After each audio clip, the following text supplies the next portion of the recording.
एक बार फिर से आपका मेरे चैनल लर्न विद कृषि पे स्वागत है। डिक्लाइन ऑफ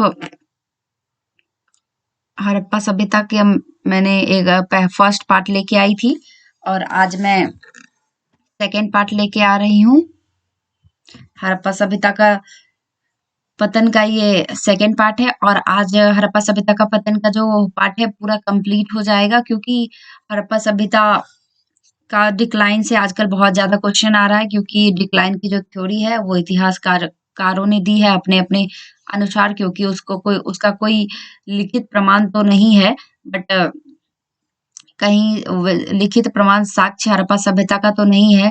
जो मिला भी है लिपि उसे आज तक पढ़ा नहीं गया है, लेकिन उसका जो पुरातत्व साक्ष्य मिला है उसका अध्ययन करने से, कार्बन डेटिंग करने से इतिहासकारों का जो मत निकला है, विभिन्न इतिहासकारों का विभिन्न मत है, वो हम आज जानेंगे। राइक्स की परिकल्पना जानेंगे। राइक्स की जो परिकल्पना थी, उन्होंने बाढ़ के थ्योरी को, जो मोहनजोदड़ो में बार बार बाढ़ आई, उसका पुनर्निर्माण हुआ, फिर उसका पतन हो गया, ये जो थ्योरी आई है, ये राइक्स की थ्योरी इस सिद्धांत से सहमत है। चलिए आगे देखते हैं।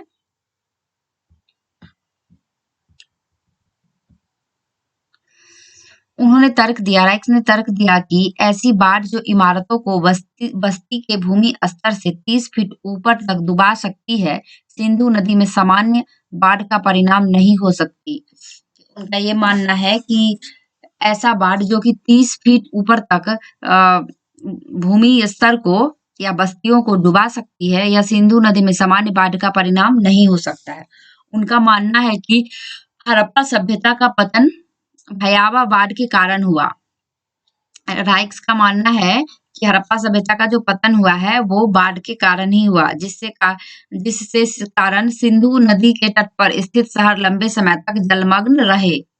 उन्होंने दर्शाया कि भू आकृति विज्ञान की दृष्टि से सिंधु क्षेत्र का अशांत भूकंपीय क्षेत्र है।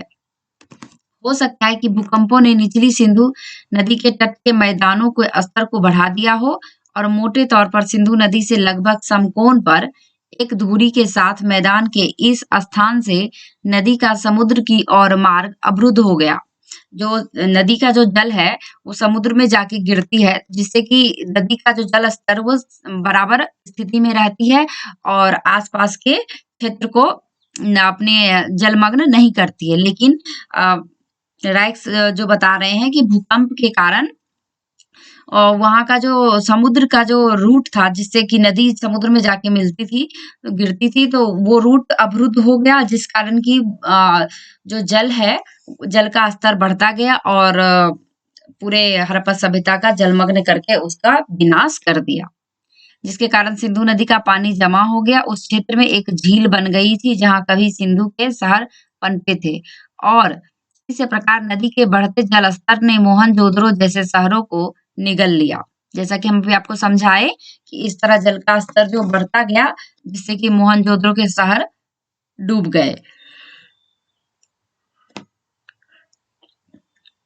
ऐसा मोहनजोदड़ो के पतन का कारण बताया जाता है। यह बताया गया है कि मकराना तट पर सूतकांगेडोर और सूतकाहाको तथा कराची के पास बालाकोट जैसे स्थल हड़प्पा के समुद्री बंदरगाह थे।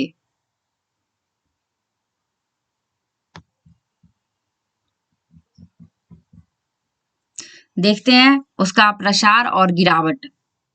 हड़प्पा सभ्यता के भयावह पतन के इस भव्य सिद्धांत को इस विद्वानों ने स्वीकार नहीं किया है। एच.डी. लैम्ब्रिक का कहना है कि यह विचार एक नदी विवर्तनिक उत्थान से इस प्रकार अवरुद्ध हो जाएगी तो कारणों से गलत है। चलिए लैम्ब्रिक का विचार देखते हैं, और ये बहुत इंपॉर्टेंट है, एग्जाम में लैम्ब्रिक का विचार आता है। सो फ्रेंड्स ध्यान से सुनिएगा, और आप लोग प्लीज फिर से एक बार इस वीडियो को अगर आप एक बार में नहीं समझ पा रहे हैं तो प्लीज उसे रिपीट करके देख सकते हैं। और फ्रेंड्स अगर आप लोग को पसंद आएगा तो लाइक शेयर सब्सक्राइब और कमेंट कर सकते हैं। और आप लोग का जो कमेंट है मैं खुद पढ़ती हूँ और रिप्लाई भी देती हूँ, मुझे बहुत अच्छा लगता है फ्रेंड्स। चलिए देखते हैं। यदि किसी भूकंप से अनुप्रवाह पर एक बांध बन भी गया है तो भी सिंधु के पानी की बड़ी मात्रा इससे आसानी से नष्ट कर देगी। लैम्ब्रिक का विचार है ऐसा कि अगर मान लीजिए कि भूकंप से अनुप्रवाह पर एक बांध बन भी गया है, तो भी सिंधु के पानी की बड़ी मात्रा इसे आसानी से नष्ट कर देगी। सिंध में हल्के दिनों में 1819 के भूकंप से जो टीला बन गया था, वह सिंधु की एक छोटी धारा नारा से उत्पन्न पहली बाढ़ में ही बह गया। गाद युक्त निक्षेप काल्पनिक झील में पानी के बढ़ते तल के समांतर होती चली गई। यह नदी के पिछले मार्ग में तल में जमा होगी। इस प्रकार मोहनजोदड़ो की गाढ़ सॉरी फ्रेंड्स मोहनजोदड़ो की गाद बाढ़ का जवाब नहीं हो सकती है। इस सिद्धांत की एक अन्य आलोचना यह है कि यह सिंधु प्रणाली के बाहर की बस्तियों के पतन की व्याख्या करने में विफल है। मतलब कि जो बाढ़ का जो सिद्धांत है, इस मोहनजोदड़ो के पतन का जो सिद्धांत है, और इसकी सबसे बड़ी कमी जो है, जो इतिहासकारों द्वारा आलोचना किया जाता है, वह ये है कि सिंधु प्रणाली के बाहर की बस्तियों के मतलब सिंधु नदी का जो बाहर का बस्ती था, उसका पतन किस प्रकार हुआ, इसका कोई जो सिंधु नदी के आसपास था उसका तो बाढ़ से हो गया, लेकिन जो दूर था उसका कैसे हुआ, यह इस सिद्धांत से प्रूफ नहीं होता है। चलिए नेक्स्ट पेज में देखते हैं। हाँ, सिंधु का स्थानांतरण देखते हैं। लैम्ब्रिक ने हड़प्पा सभ्यता के पतन के लिए अपनी व्याख्या प्रस्तुत की है। उनका मानना है कि सिंधु नदी के मार्ग में परिवर्तन मोहनजोदड़ो के विनाश का कारण हो सकता है। लैम्ब्रिक का मानना है कि हड़प्पा सभ्यता के पतन का कारण सिंधु नदी के मार्ग में परिवर्तन मोहनजोदड़ो का विनाश का कारण हो सकता है। सिंधु एक अस्थिर नदी प्रणाली है जो अपने संस्तर को स्थानांतरित करती रहती है। सिंधु नदी जो थी वो एक अस्थायी नदी थी, वो अपने समय के साथ अपने स्थान को परिवर्तन करती रहती है।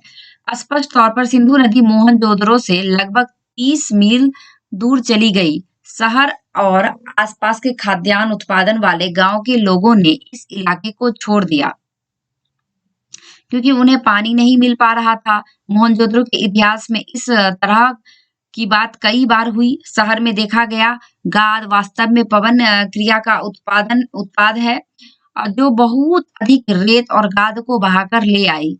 इसने विघटित कीचड़, मिट्टी के ईंटों और पकी हुई ईंटों की संरचनाओं के साथ संयुक्त होकर वह उत्पन्न किया, जिसे गलती से बाढ़ से उत्पन्न गाद मान लिया गया है।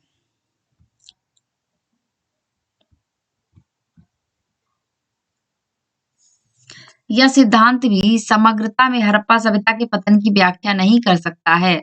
सबसे अच्छे रूप में यह मोहनजोदड़ो के परित्याग की व्याख्या कर सकता है। और यदि मोहनजोदड़ो के लोग नदी के मार्ग में परिवर्तन के प्रकार से परिचित थे, तो वे किसी दूसरी बस्तियों में क्यों नहीं गए?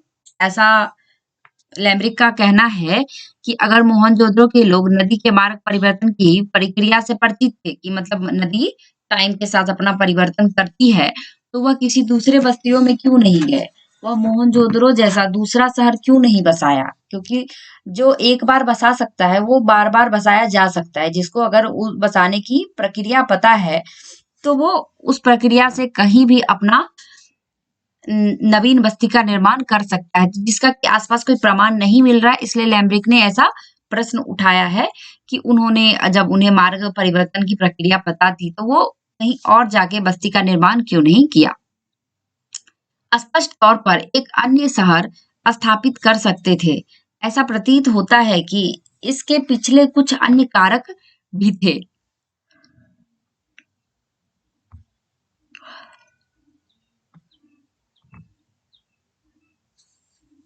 बढ़ती शुष्कता और घग्गर का सूखना, ये भी एक कारण इतिहासकारों का मानना है। ये डीपी अग्रवाल और सूद ने इस सिद्धांत को माना है। आप लोग नाम, इतिहासकारों का नाम और बगल में उनका सिद्धांत, जैसे लैम्ब्रिक का सिद्धांत है नदी का मार्ग परिवर्तन, राइक्स का है बाढ़ का सिद्धांत और बढ़ती हुई शुष्कता और घग्गर की सूखना, ये है डीपी अग्रवाल और तो आप ये लिख सकते एग्जाम में मैच करने में भी आता है कि इधर आपका इतिहासकारों का नाम और इधर थ्योरी दे दिया, तो उसको आपको मैच करना है अकॉर्डिंग टू। और कभी-कभी एग्जाम में आता है जैसे कि आप एक पूरा सिद्धांत को थोड़ा बड़ा करके दे दिया और उसमें और नीचे नाम दे दिया, तो अगर आपको इतना पता है कि शुष्कता या फिर नदी मार्ग परिवर्तन या फिर बाढ़, तो आप उससे सीधे-सीधे आंसर चूज़ कर सकते हैं। सो फ्रेंड्स चलिए, डीपी अग्रवाल और सूद ने हड़प्पा सभ्यता के पतन के लिए एक नया सिद्धांत पेश किया है। उनका मानना है कि हड़प्पा सभ्यता का पतन इस क्षेत्र में बढ़ती शुष्कता और घग्गर-हाकरा नदी के सूखने के कारण हुआ। यूएसए, ऑस्ट्रेलिया और राजस्थान में किए गए अध्ययनों पर अपने निष्कर्ष के आधार पर बनाते हुए उन्होंने दर्शाया कि दूसरी शताब्दी ईसा पूर्व के मध्य तक शुष्क की स्थिति जो थी उसमें वृद्धि हुई थी, जिससे कि हड़प्पा अर्ध शुष्क क्षेत्रों में नमी और जल की उपलब्धता में एक छोटी सी कमी से भी आपदा आ सकती है। जब जिस क्षेत्र में शुष्कता होती है, जहाँ पे वर्षा का अभाव होता है, तो वहाँ पे अगर नदी की छोटी-सी कमी भी आपदा का बड़ा कारण बन सकता है। तो यह कृषि उत्थान को प्रभावित करेगा, जो बदले में शहर की अर्थव्यवस्था को तनाव में डाल देगा। उन्हें पश्चिम राजस्थान में अस्थिर नदी प्रणालियों की समस्या पर चर्चा की है। अब डीपी अग्रवाल और सूद ने नदी प्रणाली की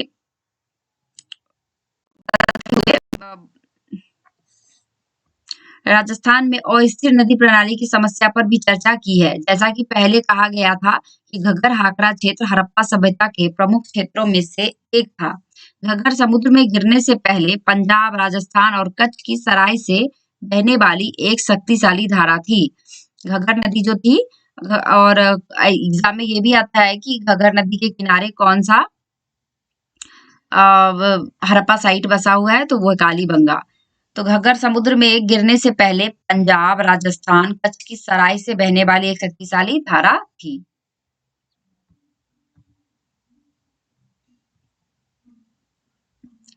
सतलज और यमुना नदियां इस नदी के सहायक नदियां हुआ करती थी। कुछ विवर्तन गड़बड़ियों के कारण सतलज धारा पर सिंधु नदी द्वारा कब्जा कर लिया गया। कुछ ऐसा प्राकृतिक परिवर्तन हुआ तो जिस कारण कि सतलज धारा पर सिंधु नदी का कब्जा हो गया, यानी कि सतलज को सिंधु अपने में विलीन कर लिया और यमुना गंगा में शामिल होने के लिए पूर्व में स्थानांतरित हो गई। नदी प्रणाली में इस तरह के परिवर्तन ने घग्गर को जल विहीन कर दिया, जिसने इस क्षेत्र में स्थित कस्बों का विनाशकारी प्रभाव पड़ा। ऑब्वियस सी बात है कि उस टाइम में जो बस्तियों का जो निर्माण होता था वो खास करके आप नदी के किनारे ही देखते, क्योंकि नदी जो है उससे एक साथ बहुत सारे जैसे कि कृषि कार्य, परिवहन कार्य और विकास कार्य जैसे कि पानी होने की वजह से घरेलू सभी कार्य उसी मतलब नदियों पे ही निर्भर होने की वजह से, और अगर वहाँ से नदी ही विलीन हो जाएगा, तो वहाँ की जो सभ्यता है, जो बस्तियाँ हैं, जो कस्बे हैं, वो ऑब्वियस सी है, या तो वो वहाँ से पलायन कर जाएँगे या वो वहाँ विनाश के करके खत्म हो जाएँगे। तो यही डीपी अग्रवाल और सूद बता रहे हैं अपने सिद्धांत में। शुष्क परिस्थितियों की शुरुआत के बारे में सिद्धांत ने पूरी तरह से कार्य नहीं किया है। मतलब शुष्क परिस्थिति का जो सिद्धांत दिया है वो शुरुआत में पूरी तरह से सही नहीं है, मतलब कि कार्य नहीं कर रहा है और अधिक जानकारी की आवश्यकता है।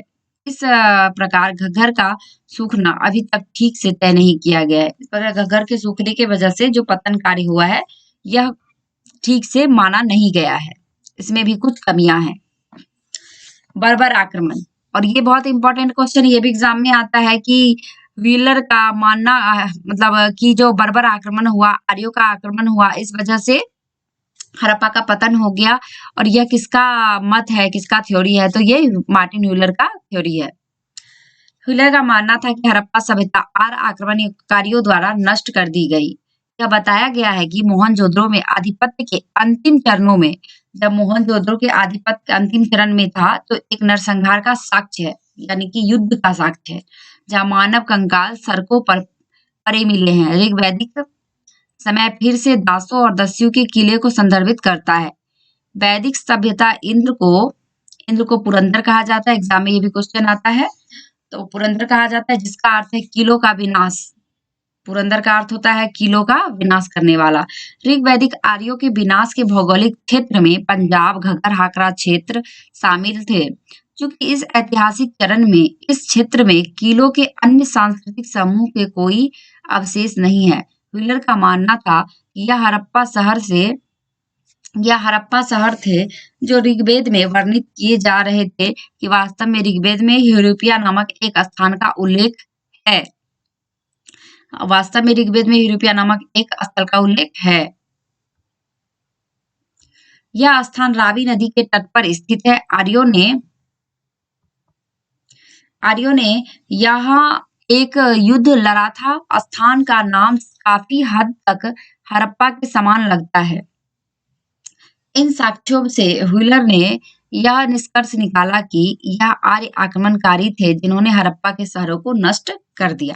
हालांकि यह सिद्धांत आकर्षक है, मतलब कि यह सिद्धांत पढ़ने में और सुनने में आकर्षित करता है, लेकिन यह कई विद्वानों ने स्वीकार नहीं किया है।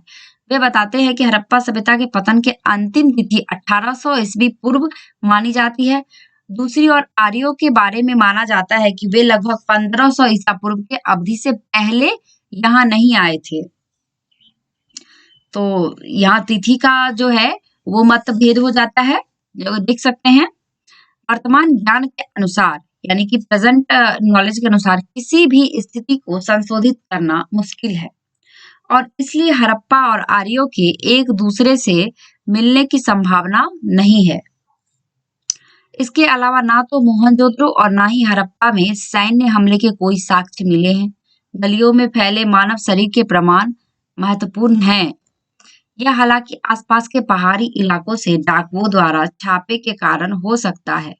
किसी भी मामले में बड़े शहर पहले से ही क्षय की स्थिति में थे। यह आक्रमण परिकल्पना द्वारा नहीं समझाया जा सकता है।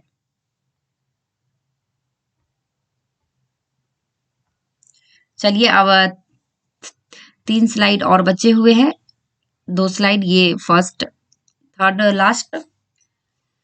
चलिए, पारिस्थितिकी इकोलॉजिक इनबैलेंस जो है ये किसका सिद्धांत है? इकोलॉजी इनबैलेंस का जो सिद्धांत है ये फेयर सर्विस का है और ये भी एग्जाम में क्वेश्चन आता है। फेयर सर्विस का जो मत है वो बहुत इंपॉर्टेंट है। फेयर सर्विस जैसे विद्वानों ने हड़प्पा सभ्यता के पतन को पारिस्थितिकी समस्याओं के रूप में स्पष्ट करने का प्रयास किया है। फेयर सर्विस ने कोशिश की है कि बताने की कि पारिस्थितिकी इनबैलेंस, इकोलॉजी इनबैलेंस और पारिस्थितिकी परिवर्तन के कारण हड़प्पा सभ्यता का पतन हो गया। उन्होंने हड़प्पा नगरों की जनसंख्या की गणना की है। ये भी एग्जाम में क्वेश्चन आ सकता है कि किस विद्वान ने हड़प्पा सभ्यता की जनसंख्या की गणना की प्रथम प्रयास की है या कोशिश की है? तो फेयर सर्विस ने। नगर निवासियों की खाद्य जरूरतों का हिसाब लगाया। इन्होंने नगर निवासियों की खाद्य जरूरतों का भी हिसाब लगाया है। उसने गणना की है कि इन क्षेत्रों में ग्राम निवासी अपनी उपज का लगभग 80% खपत स्वयं करते थे और 20% बाजार में बिकने के लिए बचती है। यदि कृषि के यही प्रतिरूप पहले भी विद्यमान रहे होते तो मोहनजोदड़ो जैसे नगर को इसकी जनसंख्या लगभग 35,000 थी, जो खाद्यान्न उगाने के लिए बहुत बड़ी संख्या में ग्राम निवासियों की आवश्यकता होती है। फेयर सर्विस की गणना के अनुसार इन अर्ध शुष्क क्षेत्रों में नाजुक पारिस्थितिकी संतुलन इसलिए बिगड़ रहा था क्योंकि इन क्षेत्रों में मनुष्य और मवेशियों की जनसंख्या अपर्याप्त जंगल और खाद्यान्न और ईंधन के स्रोत में तेजी से समाप्त कर दी गई। मतलब कि जनसंख्या और मवेशियों के बढ़ने के कारण यहाँ के जो जंगल का नाश किया गया, जिससे कि वहां पे इकोलॉजिक इनबैलेंस हुआ। अचानक से आप पूरे क्षेत्र को वन जंगल विहीन करेंगे तो उससे आपका इकोलॉजिक इनबैलेंस होगा और पारिस्थितिक चेंज होगा, जैसे कि कहीं पे बारिश बहुत ज्यादा और कहीं बारिश बिल्कुल ना होना, जिससे कि सूखा पड़ना और कहीं बाढ़ की स्थिति होना, जो कि विनाश का कारण बन सकता है। हड़प्पा के नगर निवासियों, किसान और पशु चारकों की सम्मिलित आवश्यकताएं इन क्षेत्रों में सीमित उत्पादन क्षमताओं से अधिक थी। इस प्रकार मनुष्य और पशु की बढ़ती हुई जनसंख्या के कारण जिसे अपर्याप्त स्रोतों का सामना करना पड़ रहा था, परिदृश्य को खराब कर दिया। मतलब कि अचानक से जनसंख्या और मवेशियों पशुओं में जो वृद्धि हो रही थी और उनकी आवश्यकताएं पर्यावरण पे बढ़ती जा रही थी, उनकी डिपेंडेंसी जो थी वो पर्यावरण पे बढ़ती जा रही थी और वो पर्यावरण का दोहन मतलब करते जा रहे थे। अंधाधुंध पर्यावरण का दोहन कर रहे थे अपनी आवश्यकताओं की पूर्ति के लिए और ये पर्यावरण की पारिस्थितिकी इम्बैलेंस का एक कारण बना। वन आवरणों और घास के मैदानों को धीरे-धीरे लुप्त तो होते जाने के कारण अब अधिक बाढ़ आ रही थी और अधिक सूखा पड़ रहा था। जैसा कि अभी हम आपको समझाएँ कि जब पारिस्थितिकी इम्बैलेंस होगा तो जिस क्षेत्र में नॉर्मली हर वर्ष बारिश अधिक होता है, तो उधर बारिश बिल्कुल नहीं होगी, सूखा की स्थिति उत्पन्न हो जाएगी। वहाँ पे लोग कृषि करते हैं क्योंकि वहाँ पे बारिश होती है, ऐसा हर साल देखने को मिला है, लेकिन अचानक से वहाँ बारिश बिल्कुल नहीं हुआ और वहाँ कृषि का विनाश हो गया, सूखा पड़ गया और जिस क्षेत्र में बारिश कम होती है, उस क्षेत्र में बहुत ज़्यादा बारिश होने की वजह से वहाँ पे बाढ़ की स्थिति हो गई। वहाँ के लोगों को कभी बाढ़ का एक्सपीरियंस नहीं होने की वजह से लोगों को पता नहीं होता था कि कैसे बाढ़ से बचाव किया जा सकता है, सूखा से कैसे उबरा जा सकता है और ये इकोलॉजी इम्बैलेंस एक सभ्यता का विनाश का कारण हो सकता है। इससे लगता है कि धीरे-धीरे लोग उन क्षेत्रों में बसने के लिए जाने लगे। जीविका के आधार नष्ट हो जाने के कारण इस सभ्यता के समस्त अर्थव्यवस्था पर बहुत बड़ा दबाव पड़ा और इससे लगता है कि वो धीरे-धीरे लोग इन क्षेत्रों में बसने के लिए जाने लगे।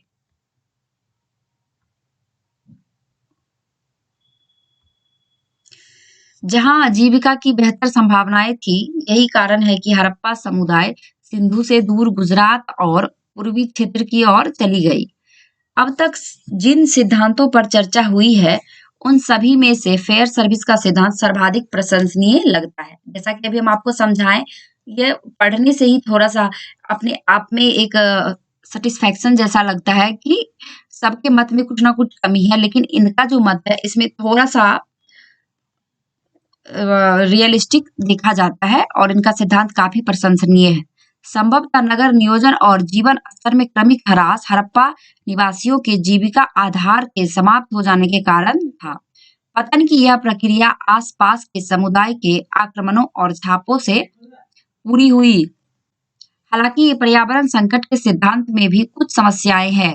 बाद की सहस्त्राब्दियों में भारतीय उपमहाद्वीप की भूमि की उर्वरता इस क्षेत्र में मृदा शून्यकरण को अस्वीकार करती है। मतलब बाद की जो सहस्त्राब्दी में भारतीय उपमहाद्वीप की जो स्थिति थी, वो भूमि की उर्वरता इस क्षेत्र में मृदा शून्यकरण को स्वीकार करती है। साथ ही हड़प्पा निवासियों की जरूरत की गणना और अल्प सूचनाओं पर आधारित है और हड़प्पा निवासियों की जीविका संबंधित अपेक्षाओं की गणना करने के लिए काफी अधिक अन्य सूचना अपेक्षित है कि मतलब ये जो गणना की गई है उसके लिए काफी सूचनाओं का अपेक्षा की जाती है तभी जाके गणना जो है वो रियल और रियलिस्टिक निकलती है लेकिन बट उन्होंने कम साक्ष्यों पर भी जो एक गणना की है वो काफी प्रशंसनीय है।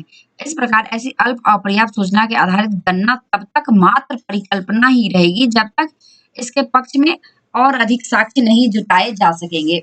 इनका जो साक्ष्य है वो प्रशंसनीय है लेकिन परिकल्पनीय माना जाता है। वो साक्ष्य के आधार पर पूरी तरह से प्रूफ नहीं उतर रहा है साक्ष्यों के आधार पर। सो फ्रेंड्स आज के लिए इतना ही। आज हड़प्पा सभ्यता का पतन का सेकेंड पार्ट में ये पूरा टॉपिक कंप्लीट होता है। उम्मीद है आप लोगों को पसंद आएगा। मैंने बेस्ट से बेस्ट कंटेंट और आपको समझाने की बेस्ट से बेस्ट तरीके अपनाए हैं। सो फ्रेंड्स आज के लिए इतना है। अगर आप लोगों को पसंद आ रहा है मेरा